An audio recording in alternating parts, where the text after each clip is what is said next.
Devina Mehra joins in on the show right now. Devina, hi, morning.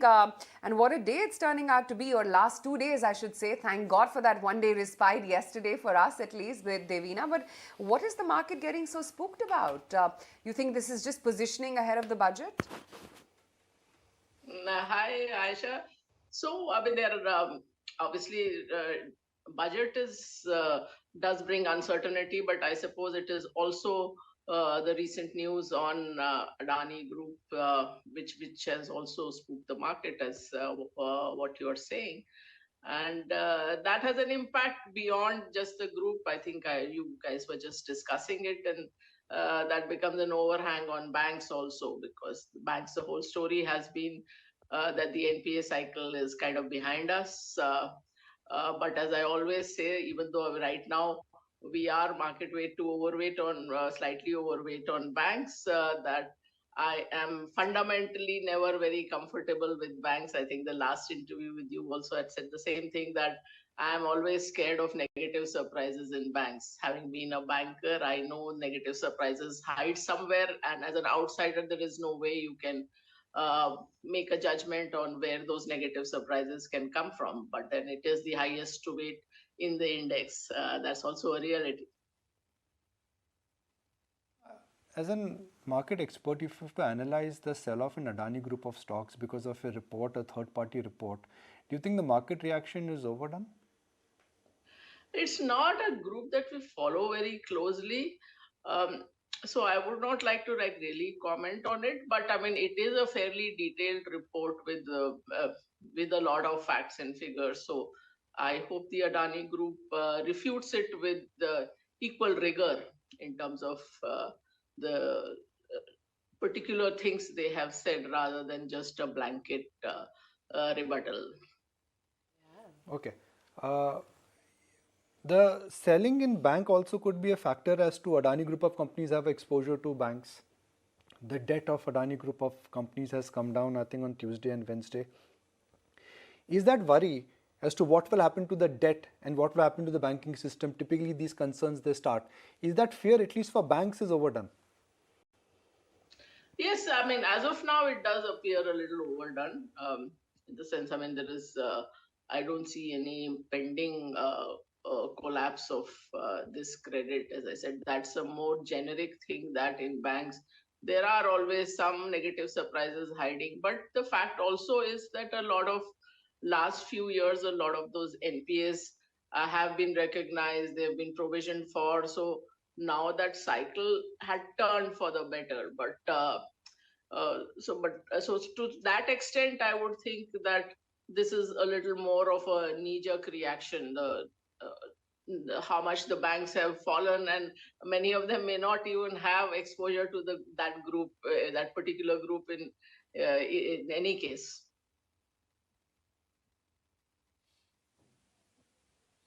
Okay, so that's Devina Mehra and what she's saying when it comes to the Dani group of stocks. Remember, the FPO subscription also opening today. In the run-up to that, we, of course, did see the third-party report that had come in. Devina, of course, you know, what we've been seeing is maybe the domestic investors, who the Central Exchequer herself likes to call shock absorbers, wait and watch for 1st of February, something you've touched upon. And we've seen how FIIs have also started selling India from the start of this year. Can anything be done? And I'm actually going to ask you this on 1st of February to make them net buyers again. Or this is also, you know, allocations that happen per region. Just break it down for our viewers.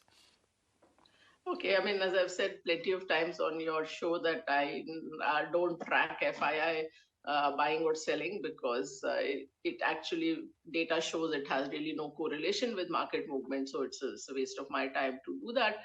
And as far as the budget is concerned, uh, I am not one of those market people who think that the budget should have something for the market, quote unquote, uh, uh, because I don't think that is or should be the major focus for the government. Uh, I mean, I don't want an increase in capital gains tax, but having said that, I think the focus for the government should be on more longer term issues, particularly education, health, and employment. And education and health also tie into employability of people a few years hence. Employment, to my mind, is the biggest worry for me as far as the Indian economy is concerned, because we have not been doing well on that at all. Even pre-pandemic, we were at 40-year high on unemployment. And we all talk of demographic dividend, but the demographic dividend actually has three components. One is how many people are out of the total population, how many are of working age. The second is how many of them are actually working, what percentage are actually working. And the third is the productivity. We have the first, which is there for a limited period of time. We've already seen, for example, China, the population has started to decline, and we'll also get there after a few decades. We have the first, but we are not able to get the working age population actually working. So that's a big gap. And that also shows in the fact that 80 crore Indians require free food. That shows you that the economy as a whole is not doing that well at all levels.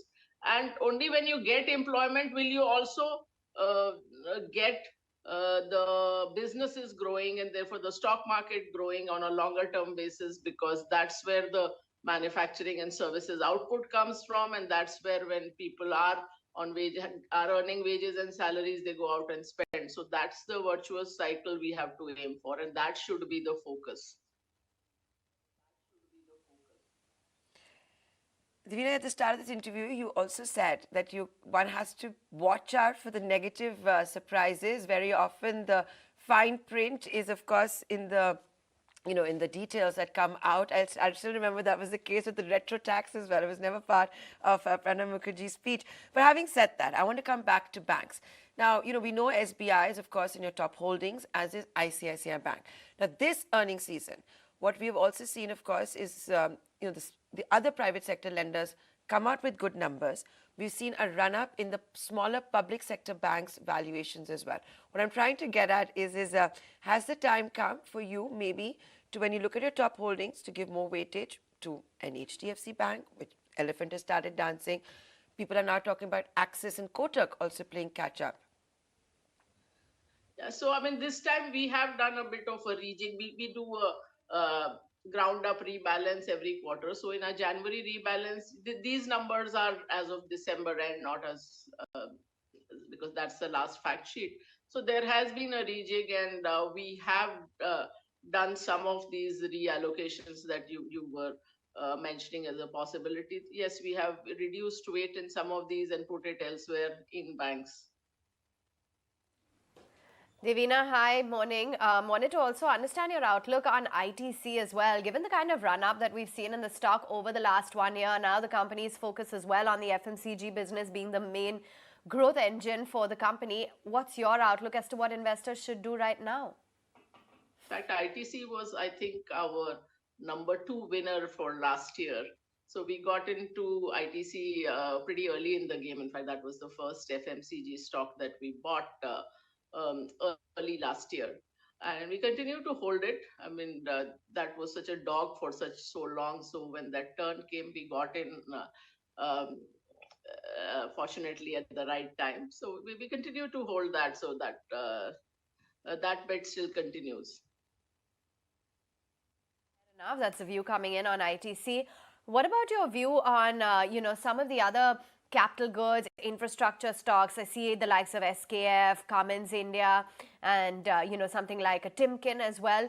Just walk us through, your views on what could emerge as strong contenders in the long run within the mid-cap arena. So capital goods, industrial machinery, again, we went quite overweight now, almost a year and a half, from October 2021. So almost a year and a half. And that's been, again, a big winner, and including, I think, almost all the names that you mentioned, we either holding or have held in the past.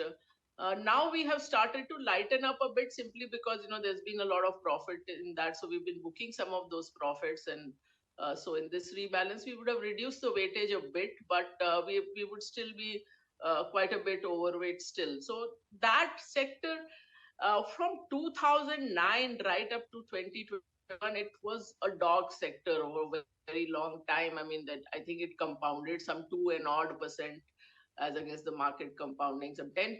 And fundamentally also those were not doing well. So once that turn came in the business, and also that the after that underperformance, it went into outperformance territory, that was going to last a long time. And also the other thing was that because it was a dog sector for so long, most companies cut costs, became much more efficient. So when the business picked up, you actually saw it in numbers. So as I said, it continues to be our most overweight sector still, but we have cut down from where we were by booking profits in quite a few places. So, I mean, that's the position as of now. Devina, in your multi-asset allocation portfolio, I see gilts and gold right up there. I don't know what's the, order of hierarchy here, but why gold? Yes, it is sitting at an all-time high, but do you think this is also some indication on that the world is going to continue to, find cover under the safe haven gold? See, the multi-asset portfolio, the whole logic is that it has to be equity plus plus to reduce the equity volatility, and it has delivered on that. So that is why, normally, and in India, there are not a whole lot of other assets. Like if I go to our global multi-asset portfolio, there are many things to buy. Even in terms of commodities, there are a whole lot of things that you can buy. And also you have things like REITs and all that. But in India, it is pretty much either fixed income and gold, and we are often not comfortable taking credit risks. So that's why we normally go to gilts. And because the whole purpose is to reduce volatility. So I would rather not have too much of credit risk there. And gold, we always hold some. We have increased allocation slightly now because the gold is looking better than it used to, and it has done well of late, as you mentioned. So that is the position. Devina, but are we in for one of those years where one is better off, let's say, giving equity an underweight positioning, whether it is at an asset allocation level or whether it is in terms of a thematic level? The shape of the world is not great. 3 months ago, we were debating inflation. Now we are debating recession. God knows what we will debate after 3 months. It's so fluid that equities generally do not do well when valuations are rich or valuations are high and the environment is unpredictable. Okay, so inflation, when we were discussing inflation, I had said that recession is definitely on the cards as far as, US and some of the other developed countries are concerned, because all the indicators were showing that. And when you are raising rates at that rate, anyway, it is definitely a likely outcome. Now, the only thing in all of this is that how much of it is in the price. So if I think I gave the statistic in my last interview also, that last year was about the worst year globally for almost all asset classes. Worst year, even if you take a view of a century, as long as that, or for that matter, US bond market, it was the worst year in 230 years, meaning from when records start. In equity, both bonds and stocks being down significantly happened once during the Great Depression in 1931, once during the Second World War in 1941, once in 1969, and then 2022. And not just the US, if you look at all geographies, all asset classes, everything was in the red. Everything was in the red, only two exceptions being, even within commodities, the precious metals and industrial metals had a boom and bust. So net for the year, only thing which was up was energy and a few agri commodities. That's it. So this is absolutely outlier year. Now, when you have such a disastrous year, the probability is high that the next year is going to be an up year. I mean, obviously, improbable doesn't mean impossible, but overall, the world asset classes, and particularly equities, are more likely than not to have an up year, because that's what the data shows. This kind of year doesn't repeat. Now, within equities, yes, there might be some change in leadership. So our view right now is that the leadership to some extent has moved from the US to Europe and some of the emerging markets, India included. So India, Mexico, Brazil, and so on. But we are just watching to see whether that's like a more shorter term change in leadership or whether that's going to be a multi-year thing like what happened in 2003 to 2007 when emerging markets went up 3.5, 4 times and US could not come out of even its tech crash lows. So that is something to be seen. But overall, equities appear like a good asset class. Number one. Number two, India continues in the outperformance bucket. So I don't see big risks here. And of course, I'm always in the asset allocation camp saying that you should not put 100% in equities, even if you are young, because you might need some money later. And obviously, with interest rates going up, even fixed deposits will become more attractive. So have an asset allocation attitude, yes, but I don't see outsized risks in equities just now. And also, okay, you talked of uncertainty. Let me just add to that as well. That sentiment is a contraindicator. So when there is uncertainty, when people think things are going wrong, the next period returns are above average. When people are all gung-ho, the next period returns are below average. And this is academic research across the world, not just in US or not just in one or two countries, but every single country they have tested this, they have found the same thing, whether it's Portugal or Brazil or whatever. That sentiment is a contraindicator. So that itself also shows what you should be doing. If you go to 2021, everybody wanted to get onto the Nasdaq bandwagon. When Nasdaq fell 40%, then everybody wanted to get out. So you just compound your bad decisions by just going with the flow and how everybody is feeling.